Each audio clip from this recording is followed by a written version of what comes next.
নমস্কার। ছোটদের আমার ভালোবাসা ও গুরুজনদের ভক্তিপূর্ণ প্রণাম জানিয়ে আজকের ভিডিওটি শুরু করতে যাচ্ছি।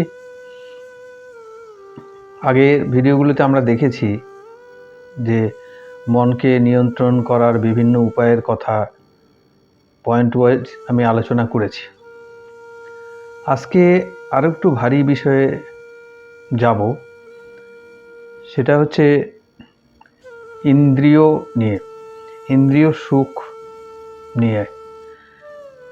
অ্যাকচুয়ালি ইন্দ্রিয়, আমাদের কতগুলো ইন্দ্রিয় আছে,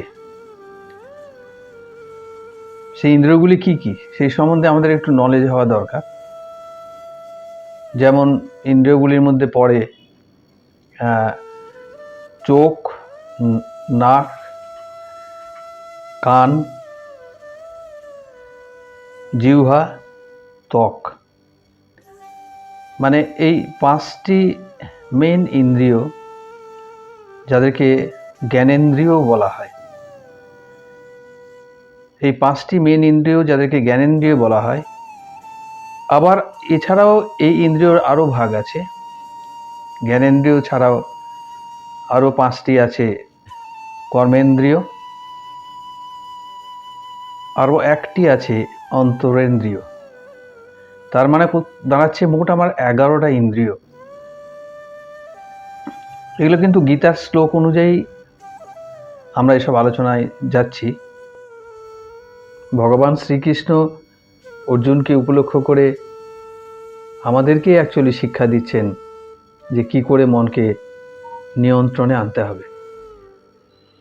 এখানে আমরা সবাই জানি চোখ, নাক, কান, জিহ্বা এবং ত্বক, এই পাঁচটি ইন্দ্রিয়র ইম্পর্টেন্সটা কতটা, এবং এগুলোই অ্যাকচুয়ালি মেন ইন্দ্রিয়। এই ইন্দ্রিয়র দ্বারাই আমরা ভীষণভাবে প্রভাবান্বিত হই। কোথায় না, তো মনে এবং বুদ্ধিতে। কেন, মনও কিন্তু 11টা ইন্দ্রিয়র মধ্যে একটি ইন্দ্রিয়। সুতরাং এই মন বা বুদ্ধি, মন এবং বুদ্ধি, এই দুইজনাই সমৃদ্ধশালী বা ক্ষয়প্রাপ্ত হয়। বুদ্ধি তো ক্ষয়প্রাপ্ত বা বুদ্ধি সমৃদ্ধশালী হয় মনের থ্রুতে এবং এই ইন্দ্রিয়ের থ্রুতে। আমাদের মানে বাইরের জগতের সঙ্গে আমাদের অন্তরের যে দ্বার, সেই দ্বারগুলো আমরা বলতে পারি এইসব, অর্থাৎ কিনা চোখ, কান, নাক, জিহ্বা ও স্পর্শ। কেন এই কথাগুলো বললাম? অর্থাৎ এই ইন্দ্রিয়গুলোকে যদি আমি জড় সুখের কাজে লাগাই, তাহলে কিন্তু আমার ক্ষয়প্রাপ্তি হবেই। আমার বুদ্ধির কোনো ডেভেলপমেন্ট হবে না, আমার বুদ্ধি নাশ হবে। কিন্তু এগুলোর থ্রুতে যদি আমরা ভালো কাজ করি, ভালো কাজই তো করা যায়। যেমন ধরুন চোখ তো একটা ইন্দ্রিয় এবং খুব ইম্পর্ট্যান্ট ইন্দ্রিয়। এই ইন্দ্রিয় থ্রুতে তো আমরা ভালো জিনিসও দেখতে পারি, আমরা খারাপ জিনিসও দেখতে পারি। কেউ আছে ভিডিও, টিভি, হ্যান ত্যান, আজকালকার দিনে তো অনেক রকম আছে।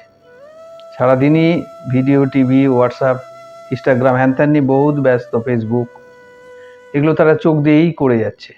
আবার কেউ দেখুন গীতা পাঠ, কীর্তন শোনার কথা না, দেখা, চোখ দিয়ে যখন বলছি, ভালো জিনিস তারা সেই চোখ দিয়ে দেখছে। সুতরাং চোখ দিয়ে ভালো জিনিসও করা যায়, আবার খারাপ জিনিসও করা যায়। এবং এটা প্রবেশ চোখ দিয়ে করলো, চোখ দিয়ে প্রবেশ করার পর মনের থ্রু দিয়ে তারা চলে গেল বুদ্ধির। ঠিক সেইভাবেই চোখ, কানও ঠিক তাই। আমি ভালো জিনিসও শুনতে পারি, আবার আমি খারাপ জিনিসও শুনতে পারি। ঈশ্বর আমাদেরকে এটা পুরো স্বাধীনতা দিয়েছেন যে তুমি কি করবে, তুমি ঠিক করো। তুমি তোমার বুদ্ধির নাশ করাবে, না তুমি ঈশ্বরের কাছে আসার জন্য পথ প্রশস্ত করবে। তো সেই কান দিয়ে তো আমরা সবসময় অনেক রকম হলিউড, টলিউড, হ্যান ত্যান বহুত গান, চেঁচামেচি, ডিজে ফিজে দিয়ে প্রচুর হই হুল্লোড় করে বেড়াচ্ছি। আবার কেউ কেউ দেখবেন এই কান দিয়ে কৃষ্ণ কথা, গীতা, মহাভারত, কীর্তন, এই সমস্ত ভালো ভালো জিনিস শুনছে। সেরকম নাকও সেই রকম। নাকও এই ক্ষেত্রে, নাকে এখন বলবেন ভালো জিনিস খারাপ জিনিস, যদিও এটা আমার হাতে ডাইরেক্টলি আমি অতটা ওইভাবে কন্ট্রোল করতে পারি না। কেউ ইচ্ছা করে বাজে গন্ধ নিতে কোথাও যায় না, কেউ ইচ্ছা করে খারাপ মানে ভালো গন্ধ নিতে। মোটামুটি যখন, কিন্তু নাক এতটাই সেন্সিটিভ যে আমরা বুঝতে পারি, কারো যদি চোখ বেঁধে দিয়ে একটা বাড়িতে ঘোরানো হয়, প্রথম থেকে বলা হলো যে তোমাকে কিছু চোখ দিয়ে দেখতে দিব না, তুমি চলো বলো তো কোথায় কি আছে। ও মোটামুটি ও সেন্স, নাকের সেন্স দিয়ে মোটামুটি অনেকটাই করে দেয় যে হ্যাঁ এই আমি গোয়াল ঘরে ঢুকলাম, গরুর ঘরে ঢুকলাম, হ্যাঁ এখানে বোধহয় ঠাকুর ঠাকুর রাখা আছে, বেশ ধূপের গন্ধ টন্ধ পাচ্ছি, হ্যাঁ এখানে রান্নাবাড়ি হচ্ছে, বেশ গন্ধ পাচ্ছি, ভালো ভালো মাংস, ভালো ভালো মাছ। সুতরাং নাকেরও এখানে ভালো গন্ধ খারাপ গন্ধ এইভাবেই বলা যেতে পারে। ত্বক তো আছেই, ত্বক বলতে সেরকমভাবে নেই, কিন্তু ত্বকে আমরা ভালো জিনিস খারাপ জিনিস সামান্যতম আছে আর কি। যেমন ত্বক এতটাই সংবেদনশীল যে আমি কিছু সূঁচ ফুটালেও সে বুঝতে পারবো যে এটা আমাকে সূঁচ দিয়ে ফুটালো বা চাকু দিয়ে কেটে দিল বা অমুক করলো। কিন্তু ত্বকের প্রয়োজনীয়তা তো প্রচণ্ড বেশি বেশি, মানে ঈশ্বর আমাদেরকে, আমাদের এই যে এত অর্গান ফরগান যা কিছু রেখে দিয়েছেন, আমি এর আগে বলেছি কত নার্ভ হ্যান ত্যান, এগুলো যদি ওপেন অবস্থায় রাখা যায় তাহলে তো দেখতে বিচ্ছিরি লাগবে। কারো অ্যাক্সিডেন্ট হয়ে যদি চামড়া উঠে গেল বা পুড়ে গেল, সেই ক্ষেত্রে আমরা কীরকম ছ্যাঁচা ছ্যাঁচা করে কীরকম বলি, আরে সর্বনাশ কী হয়ে গেল। সুতরাং সেগুলোকে যাতে সবাই ওইভাবে দেখতে না পারে তার জন্য ঈশ্বরের এই ত্বক সৃষ্টি। এরপরে লাস্টে এসে গেল জিহ্বা। জিহ্বা জিনিসটাও কিন্তু খুবই সেন্সিটিভ এবং খুব প্রয়োজনীয়। এর থ্রু দিয়েও আমরা ভালো খারাপ অনেক কিছুই করতে পারি। ভালো খারাপ বলতে ভালো খাবারও খেতে পারি, আবার ভালো কথাও বলতে পারি। কথাতে আবার জিভ কি লাগে? হ্যাঁ, ইয়েস, হ্যাঁ, কথাতেও জিভ লাগে। কেন, আপনি যদি কথা বলেন এবং যদি দেখেন, তাহলে সেই ক্ষেত্রে আপনি দেখতে পাবেন যে কিছু কিছু কথায় জিভ এবং দাঁত এই দুটোরই প্রচণ্ডভাবে মানে প্রয়োজন, তা না হলে একটা কথা স্পষ্ট হয় না। এছাড়াও জিভ দিয়ে একটা জিনিসের টেস্ট বোঝা যায়, এতে লবণের জিনিস না, এটা চিনির জিনিস বা মিষ্টি জিনিস।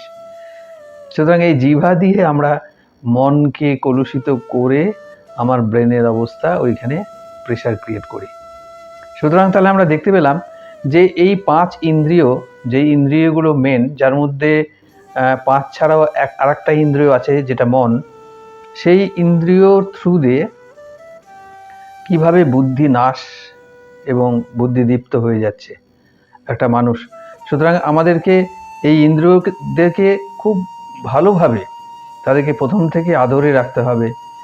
তাদেরকে, তারা যেই জিনিসটা নিয়ে বায়না ধরবে, মনে করুন যে বললো যে রে আমি এটা খাবো, আমি এটা না, ওকে বোঝাতে হবে যে না না না এটা আমি খাবো না, বা আমি এই জিনিস দেখবো, ওই খারাপ জিনিস দেখবো, চলো চলো চলো চলো, তখনও বোঝাতে হবে না আমি খারাপ জিনিস দেখবো না, তুমি চলো ভালো জিনিসে চলো।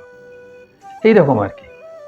এইরকমভাবে আমাদেরকে এদের বুঝিয়ে মোটামুটি তাকে শান্ত করতে হবে, তবেই কিন্তু আমার মন ধীরে ধীরে ধীরে ধীরে ধীরে শীতল থেকে শীতলতম হতে থাকবে। আজকে এই পর্যন্তই থাক। ছোটদের ভালোবাসা ও গুরুজনদের প্রণাম জানিয়ে এখানেই শেষ করলাম। নমস্কার।